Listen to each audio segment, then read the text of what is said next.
So I think you all know what I mean by globalization, don't you? This is the idea that we all live in a global village.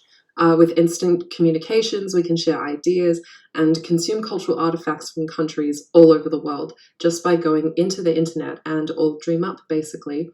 The world is shrinking. In terms of speeds, it is accelerating, but in terms of distance, it's shrinking. What do I mean by detraditionalization? I mean the disappearance, or the erosion for the better word to use, the erosion of traditional cultures, of conventional ways of doing things, of conventional moralities. More and more young people around the world are rejecting the culture they grew up in. And it's probably a little bit cruel, but some imitating a Hollywood model of society rather than the one which they inherit from their local tradition background.